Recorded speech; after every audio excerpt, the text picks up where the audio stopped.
Bila kita sebut tentang salawat ini, semua orang tahu.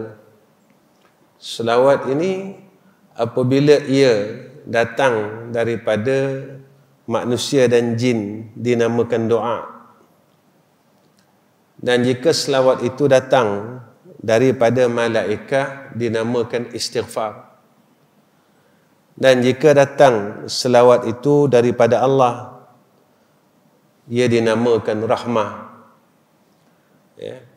Dan selawat ini tuan-tuan satu perkara yang besar, sehingga ia menjadi perintah, satu amalan yang besar sehingga jadi perintah dalam Al-Quran.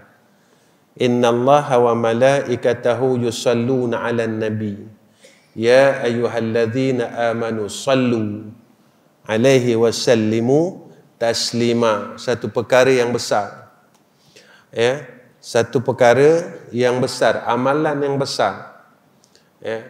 Baik itu di antara perkara-perkara yang besar tuan-tuan, yang kadang-kala orang tak mau pandang. Salawat, sifat yang besar, amalan yang besar, salawat. Sifat yang besar, takwa. Kerana dia menjadi wasiat setiap minggu, menjadi wasiat Allah, menjadi wasiat pada setiap minggu. Diingatkan satu sifat yang besar. Iaitu salawat ini tuan-tuan, kadang-kala kita sendiri tak mampu untuk kita ucapkan, untuk kita menagih rahmat daripada Allah. Kita semua tahu tuan-tuan, saya dan tuan-tuan tahu, satu selawat yang kita bacakan kepada Sayyidina Rasulullah Muhammad sallallahu alaihi wasallam, kita beroleh 10 rahmat daripada Allah.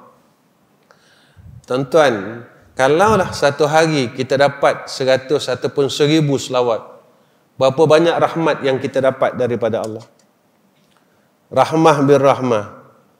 Sebab itu tuan-tuan, kadang-kala kita terlupa. Ini yang saya balik kepada takdir itu dan pentakdir. Sekarang semua orang takut tuan-tuan. Sekarang keadaan semua orang takut.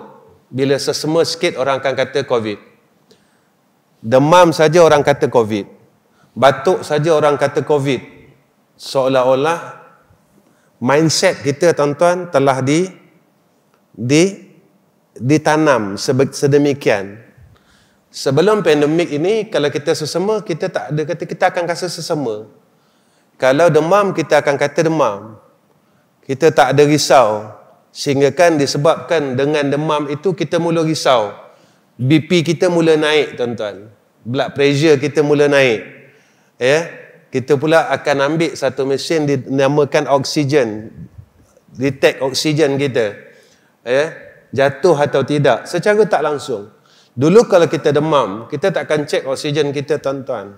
Maknanya dalam mindset kita telah mula dijajah dalam perkara-perkara ini, dan kita mula tuan-tuan mula akan jadi rosak demi rosak.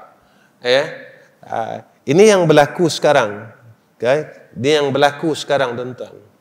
Ya. Sebab itu dan kita lupa bahawa jika mana seorang itu mempunyai rahmah daripada Allah, maka rahmat inilah yang menentukan sama ada kita ini sa'adah atau saqawah, kita ini celaka atau bahagia. Maka jalannya telah ditunjukkan oleh Sayyidina Rasulullah Muhammad sallallahu alaihi wasallam.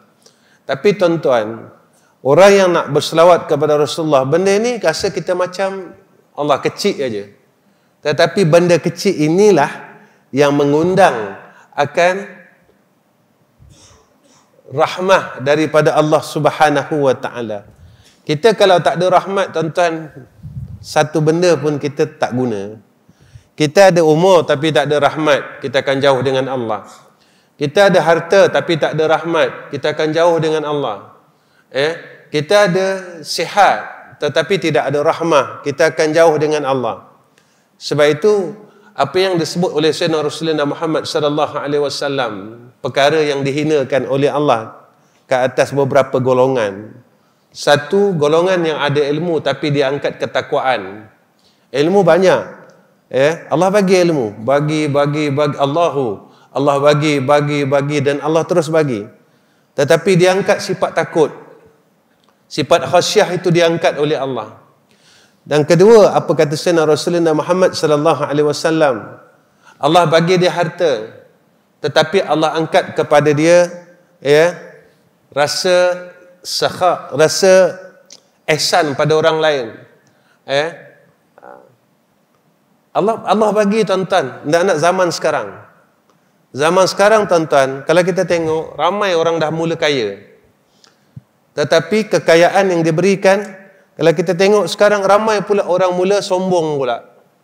Dengan kekayaan tu orang mula sombong, orang tunjuk kekayaan demi kekayaan. Orang tunjuk duit masing-masing. Dan kita takut tuan-tuan, sebab perkara yang Allah berikan kepada kita bukan satu kemuliaan pada sisi Allah, tetapi satu kehinaan. Kemudian orang yang Allah hinakan ni tuan-tuan, iaitu orang yang diberi oleh Allah sihat tubuh badan. Allah bagi badan kita sihat, tetapi dicabut kepada kita akan kekuatan ibadah. Makin dibagi sihat, dicabut kekuatan ibadah. Kita gunakan sihat kita untuk dunia tuan-tuan. Lepas itu kalau kita tanya, kita sakit ni sebab dunia atau sebab akhirat? Mana ada orang gaut tuan-tuan bengkak kaki sebab salat? Tak. Dia bengkak kaki tuan-tuan sebab dia makan udang banyak. Dia makan sutong banyak tuan-tuan. Bukan sebab akhirat. Itu sebab keduniaan. Sebab dunia tuan-tuan, kita sakit sebab dunia. Bermakna kita cari dunia sehingga sakit-sakit. Kita memikirkan dunia ni tuan-tuan sampai kita sakit. Sampai BP kita naik. Sampaikan darah kita naik 180 kerana kita memikirkan akan keduniaan. Dan kita tak pernah fikirkan akhirat kita sehingga kita sakit tuan-tuan. Aku tak boleh nak buat baik sekian-sekian sehingga darah kita naik. Apa yang terjadi pada seorang sahabat Sayyidina Rasulullah Muhammad sallallahu alaihi wasallam. Dia memikirkan besok kalau dia mati, dia tak boleh satu syurga dengan Sayyidina Rasul. Dia sakit tuan-tuan. Sehingga Rasulullah bertanya kepada dia, "Ya fulan bin fulan, apakah engkau sakit?" Tak, dia kata, "Aku cuma fikirkan besok kalau aku duduk dalam syurga, dapat tak aku bersama dengan kau ya Sayyidina Rasul?"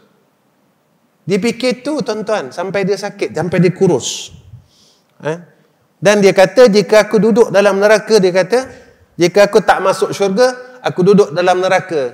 La araka abadan abada. Dan aku tak boleh nak melihat engkau selama-lama, kata dia. Dengan dia fikir benda tu tuan-tuan, dia sakit. Dan kita tak pernah pun fikir sehingga sakit.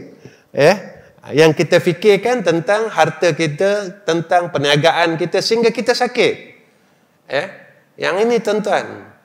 Kemudian apa di antara golongan orang yang hina, diberikan kepadanya bala, tetapi diangkat kepadanya sabar dan redha. Merungut tuan-tuan. Dan kita lihat zaman ini, zaman orang suka merungut. Orang suka merungut. Guanalah, macam manalah, kenapa jadi macam ni, kenapa orang akan merungut dan merungut dan merungut tuan-tuan zaman ini. Berbeza kalau kita lihat kehidupan kita 40 tahun dulu.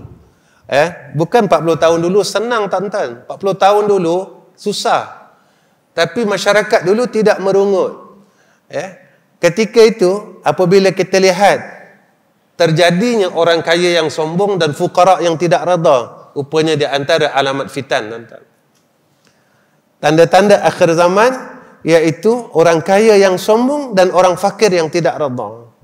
Pada ketika itu, rupanya kita sedang menuju zaman itu.